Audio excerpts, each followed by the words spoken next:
What's up, everybody? I'm Clay Travis. She is Kelly Stewart. It is the Fade, ready to make you guys a lot of money, hopefully, as we are now into conference title game week in college football, plus Army-Navy, and NFL Week 13 action. And Kelly, let's start right here, actually. The rankings just came down Tuesday. And as I look at the odds market for winning a national championship, I'm going to hit you with some of these and get your reaction on it. But as I prepare to pull these up and I hit you with these national title odds markets, do you pay a lot of attention to how they are ranking all of these different teams in terms of national championship odds? Or do you just kind of look more at the schedule? Do you factor in how the committee's going to rank? Because I'll give you a couple of examples here. As I am looking right now, not surprised, Michigan, Georgia, top two, basically dead even, just under 2-1. Oregon's 5-1. Texas is 10-1. Alabama 12-1. And then you got Washington 25-1. Florida State 30-1. And then Ohio State is 80-1. And I don't even understand really how Iowa's even on this board, but they are 100-1. So when you look at the metrics here, do you factor in and think at all for national championship ratings based on how the committee is ranking? Because Ohio State, for instance, and Alabama and Texas would seem to have some peril because they potentially could all win their games. Ohio State obviously doesn't have one, but Alabama and Texas could win, and we could end up with somebody not being able to compete for a championship based on how they're ranked. Do you pay attention to that? No, Clay, not at all, actually. I never pay attention to any of the rankings because the coaches and the AP writers don't know anything. You know who knows everything? Vegas. That's who should be in charge of this. I think our good friend Todd Furman tweeted about it the other day in regards to if Vegas got to decide who should get in, FSU would probably be left standing out in the rain, unfortunately, because they would be double-digit dogs to the aforementioned three teams. That would be Georgia. We know they're double-digit dogs to Oregon in the Pac-12 championship this weekend, and Michigan. Texas, close enough to second. They'd be pretty much underdogs to everybody except for FSU. Those are the types of things I look at, Clay. Unfortunately, as it stands today, there's no value in betting the college football playoff to me, the national championship. It would actually be more profitable for you to roll your bet over instead of betting some of these numbers at, 2-1 or 6-1. Okay, I'm going to give you some small school title games. I'll see if you have any strong leans on these. I'm taking my guy Jamie Chadwell and Liberty to beat New Mexico State by double digits. I have got also Boise State, UNLV. I'm taking UNLV at home plus the points. Remember, Boise State fired their coach. I have got the over in SMU Tulane. Those are the non-power conference games, conference title games that I am betting. Again, Liberty, UNLV, and the SMU Tulane over. Do you like any of those? Do you like any of the non-power 5 conference titles that are taking place this weekend, any that you are betting? I cannot believe you don't love Jerry Kill and his almost perfect record against the spread and getting 10.5 here. Look, I think New Mexico State is the better team here, really more well-rounded, but I would agree with you. I think Liberty does end up winning this game, but I think it's going to be an absolute utter nail-biter. You and I are head-to-head, actually, on Boise State UNLV. I like this Boise State team a lot.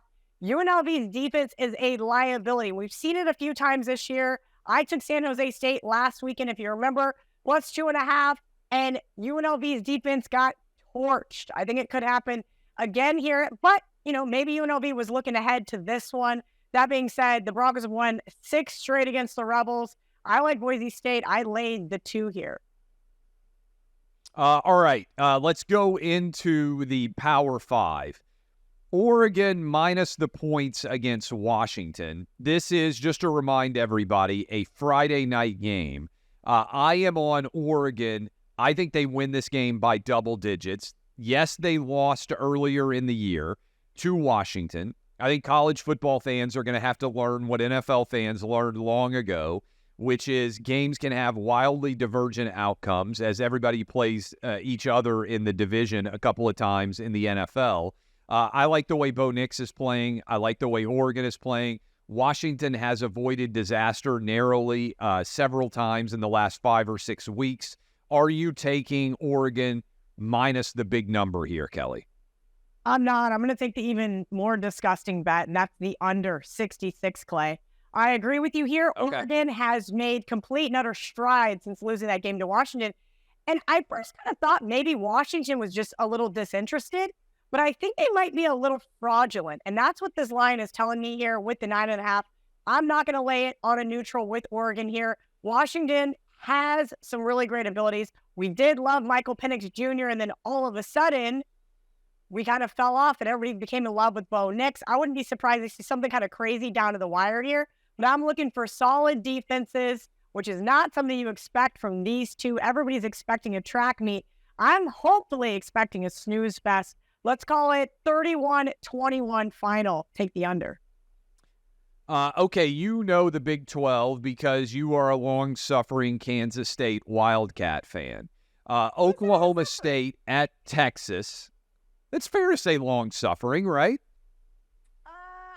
Okay, listen, here, I'm gonna clear the air here. I actually had a conversation with a very prominent man at K-State last week, right? They're hearing rumblings. Lots of kids are in the transfer portal right now. I'm hearing rumblings that the offensive coordinator might be going elsewhere. And I said, don't let the door hit you, on the way out, because K-State is a great job. There's a lot of loyalty, and Bill Snyder created that sentiment. He also created the sentiment in losing games like they did on my birthday to Iowa State. So these are kind of things I've come to expect. You know how you get disappointed in life, Clay? You set your expectations too high. I do not set my expectations high with this Wildcats team. Okay. With that in mind, Texas is over a 2-touchdown favorite now. I am playing, and this number I see has ticked out in a big way, or not a big way, a couple of points since I bet it. I took the over because I think Mike Gundy is going to put some points up. I think he'll play loosey-goosey because they're such a big underdog. I'm not sold on Texas because Texas in big games has had a tendency over the last 15 or so years to sometimes fall flat on its face. How would you play Oklahoma State, Texas in the Big 12 title game? I actually don't hate this over either, Clay. I mean, look at Oklahoma State's defense. They've given up a ton of points to crappy teams named Houston and BYU over the last 2 weeks. But I am going to take it. Mike Gundy as an underdog, he is solid. And so I'm getting probably 15 and a half, maybe even 16 at this point, looking at the odds screen. I liked it at 2 touchdowns and the hook. I understand what we've seen from Texas, and they have become much more well-rounded since Quinn Ewers came back and is healthy and Xavier Worthy is healthy.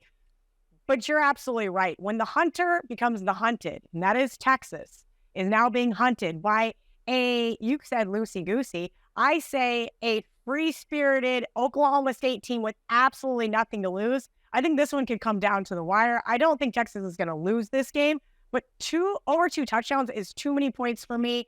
In a neutral environment in Arlington, it is going to be absolutely packed. Remember, Oklahoma State as an underdog has been very great this year. I took them in a couple of different spots, most notably in the rivalry game versus Oklahoma. I took the almost a touchdown there, and it was absolutely no sweat. This team is finally playing like we kind of thought that they would to start the season, but you mentioned that defense, they can be a liability. So your over is probably a much better play. Okay, so biggest game of Saturday, I would say, Georgia-Bama. Bama barely survives against Auburn. This happened in 2021. Georgia was rolling in. Bama upset them. Now, Georgia came back to win the title in the national championship game. But this line, I think, you've got the odds screen in front of you. It's now ticked out to Georgia 6.5 is what I'm seeing right now in a lot of places. The line had come all the way down to 3.5 before, it started at 6.5, came back down to 3.5. Now it's back to around 6.5. I'm taking Alabama because Nick Saban rarely gets to play the underdog card, because this seems eerily similar to me to what happened in 2021. And because as much as Georgia has been rolling, they haven't really been in that many super tight games against teams with similar talent levels. I think Bama every bit as good. Now, I'm not sold on Bama at wide receiver. I think their skill position players are lesser than what we have gotten used to. But I think Carson Beck could have a little bit of a rough game. Jalen Milroe has the potential to kill you both with his legs and his arms. So what would you say? How are you playing this one? Clay, I wanted to love Alabama so bad. You mentioned that game in 2021. I said right then and there, I said, how are you not going to take Nick Saban as an underdog? Then I turned right around and bet Georgia in the national championship game. A little contradictory there, but happy to go 2-0 in those two games because this is a long-standing rivalry. These teams hate each other. They're going to beat the crap out of each other for 4 quarters. The Bulldogs defense is the one caveat that I kind of have worried here, right? Jalen Milroe, as you mentioned, dual threat quarterback, but this is by far the best defense he's seen all year. And that concerns me. So I will say this on talking out of both sides of my mouth. If the Tide turned the ball over, this would also benefit me, which is what we saw them do last weekend versus Auburn. Alabama's offense has performed well enough that I feel comfortable taking the over here. I think we might see a track meet between these two. Now, I know prior SEC championship games have been kind of snooze fests, but I do think Alabama has the speed. Georgia has the speed. I think we're seeing over 55 points here. Okay, let's go into Michigan, Iowa. This is a super weird line. Michigan out to like a 22.5 point favorite, yet the over-under sticking right at 34.5. I know Iowa unders have been a gold mine all year. I'm taking the over here. I think that Michigan gets out, makes some plays, changes the pace of this game a bit, and I'm just not willing to bet on something like a 28-3 final. I think that Iowa will make a couple of plays. Michigan might rest some people. What am I missing here? I'm on the over. Do you like either one of these sides? Yeah, I definitely don't like the under. That is for sure. It scares me. Look, I mean, could Michigan put up 35 themselves? Absolutely. This offense with Blake Corum has produced so many yards over the last few weeks. Last year, he put up 133 yards versus Iowa in Iowa last season. I would not be surprised to see this over hit. I was kind of in a conundrum. I'm like 23.5, 35.5. Make these numbers make sense. But I think the bookmakers know that people want to bet this Iowa under. I'm just not sure where this offense is going to come from Iowa. And that's what concerns me. But I do think it could easily be a 28-10 game. Everybody standing there with their jaw on the floor trying to figure out why Michigan didn't cover and why the game went over. No doubt. All right, let's go into this is tough. You got a brand new quarterback. You're breaking everything down as a result. I'm taking Florida State -2.5 is the number I got against Louisville. College football playoff rankings come out. They have Florida State at number 4 overall. That suggests that they would be in if they win. Louisville coming off of a tough loss in a rivalry game against Kentucky. Which side do you like here in what is likely to be, frankly, not a great environment in the ACC Championship game? No, it definitely isn't, Clay. And this one's tough for me. I didn't end up getting to the window with either side. You saw last week, I gave out Kentucky. I said they can win outright. They did, because that was a play against Louisville looking ahead. Honestly, I'm still floored that I didn't get a cash at least Florida +6.5, let alone Florida money line in that game. I know that was a tough L we took on that one, to be honest. That was really painful. And so I'm trying to look at this game objectively, right? I bet against both of these teams last week, and it's very tough, right? We're going to say this is going to be an interesting one. I think it's going to come down to the wire. I don't blame people for laying the 2.5 here with Florida State, coming off that hard-fought rivalry game. Louisville, again, though, maybe they're primed for a bounce back. We've seen Jeff Brom have some of those weird games that they're not supposed to lose, that they lose. everywhere he's ever coached. So we'll see. No Jordan Travis, obviously, for Florida State. We'll see if Roadmaker can do just enough to get them an ACC championship. All right, last one. Last regular season game of the year. Army-Navy. Have you ever been to Army-Navy before, Kelly? Yeah, I went last year. It was honestly a great time. Luckily, I got to spend half of it in a suite because I was freezing. Yeah. But the overtime was really exciting. Unfortunately, it was in the other end zone, and they finally cashed an over. So I was happy to get to see that one in person. All right, I'm coming back in on the under, which has been the trend of Army-Navy for years and years now. The number is low, as a lot of the unders have been so far this year. I'm going to take the under. I've been fortunate, I think, to be to 4 or 5 different Army-Navy games. I've been to a bunch at this point. And it is an incredible sports bucket list if you haven't done it already. How are you playing Army-Navy, Kelly? I haven't decided yet, Clay, but I don't know if I have the guts to bet this under. Historically, these unders have been money, as you mentioned.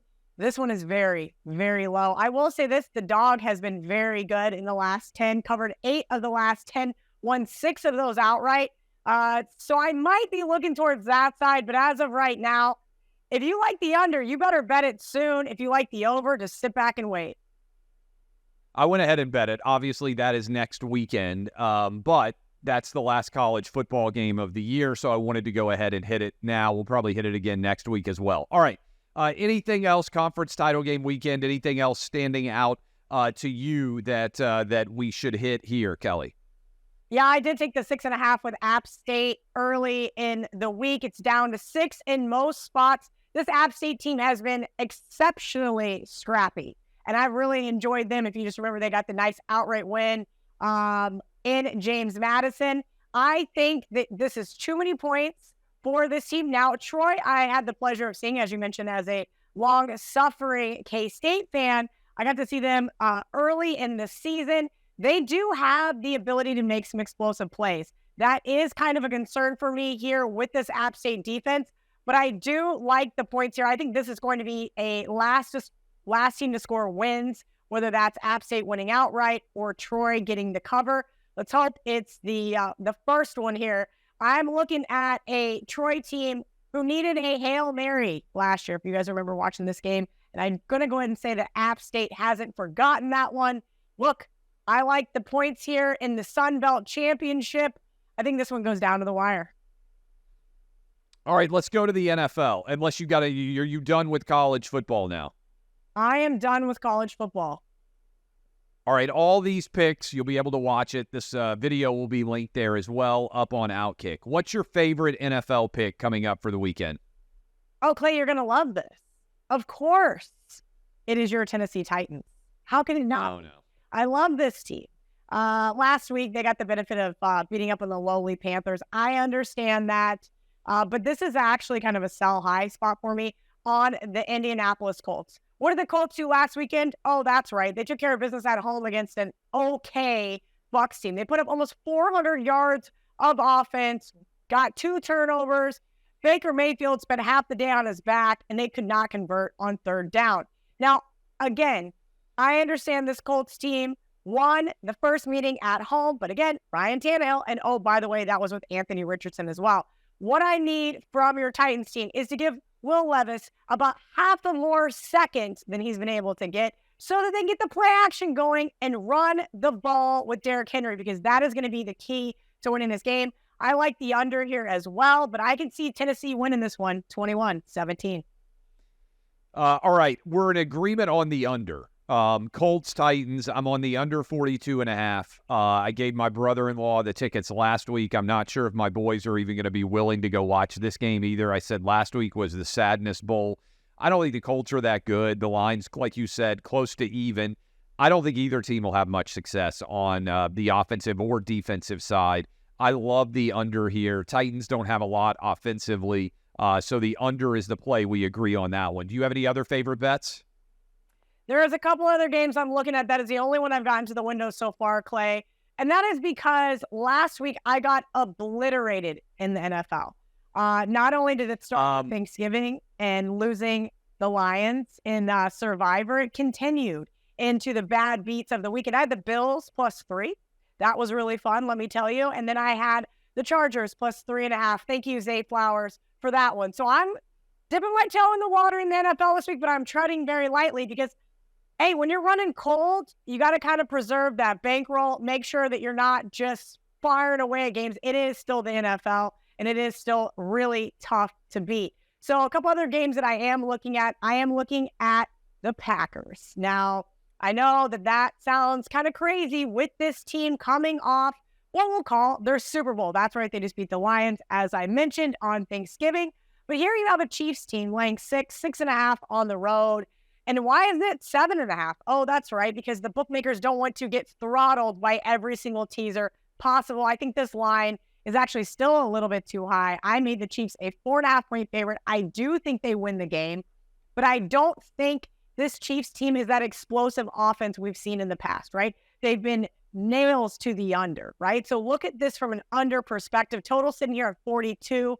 Would any of us be surprised to see it be a 21-20 somehow final? Kansas City squeaks out a win? I would not. I like this Packers team. What we've been able to see from Jordan Love to be able to move the ball, especially against this Chiefs defense. Oh, by the way, who does Kansas City have on deck? Oh, that's right, the Buffalo Bills. All right. I'm on the Cowboys. This is Thursday night, right? Seahawks on the road. That's tomorrow. I already bet them. I bet them early in the week. The Cowboys' offense has been on fire against bad and mediocre teams, with the exception certainly of the Cardinals. I like the Cowboys minus the 7.5. Now, I'm looking right now. That number has been bet out all the way to 9. On Monday, I popped out Cowboys 7.5. Are you riding with the Cowboys, or are these numbers getting too expensive for you, Kelly? I would have loved to have teased the Cowboys on Sunday when the line came out, but you're right, Clay. I blinked Monday morning, and that was gone. By all means, should Dallas be able to beat up on this really poor Seattle team, right? You have the Seahawks on Thanksgiving. They just got obliterated by the Niners. That was so abysmal of a performance. I got to go to bed at halftime. It was wonderful because it was such a bad day for me. I was just like, you know what? I don't even need to see another second of this horrendous team.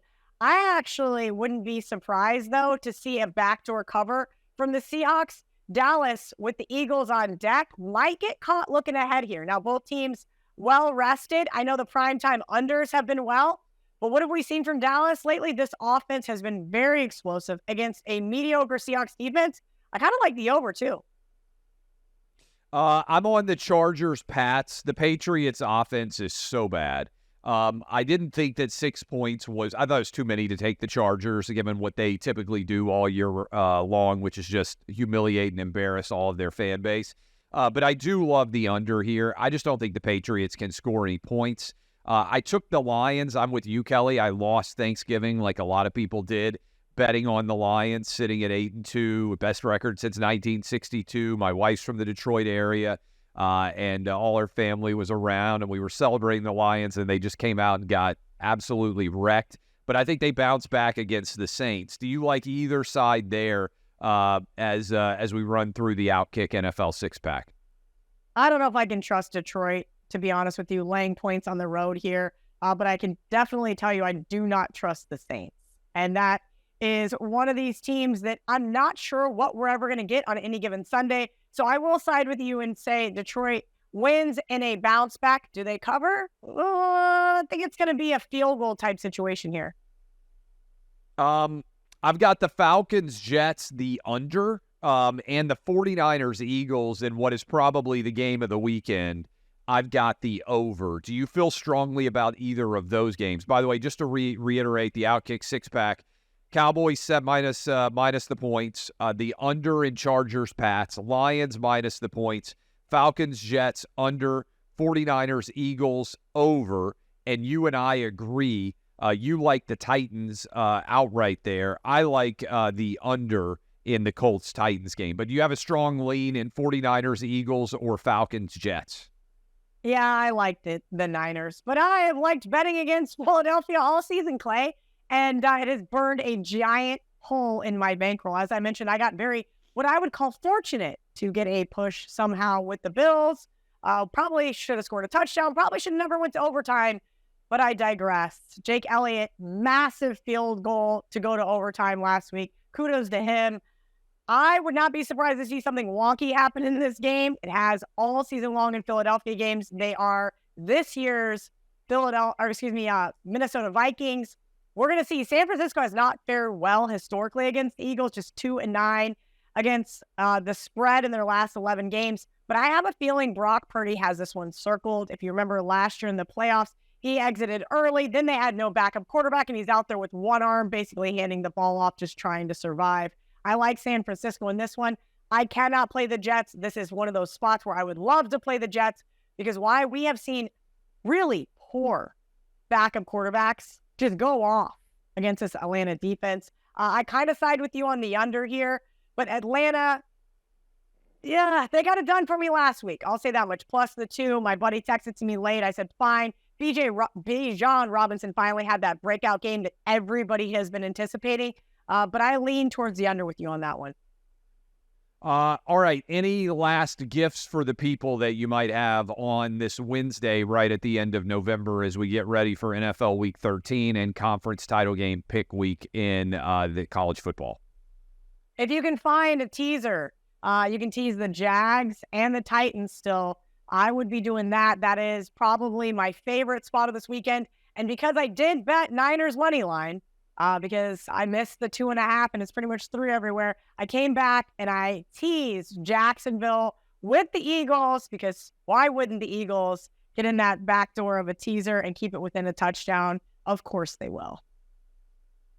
Kelly Stewart, a.k.a. at Kelly in Vegas on Twitter. Appreciate all of you. We'll be back next Wednesday breaking down NFL Week 14. See if she finally has a pick yet in Army-Navy, the final college football regular season game of the year. We appreciate all of you, and we will be back with you on The Fade next Wednesday.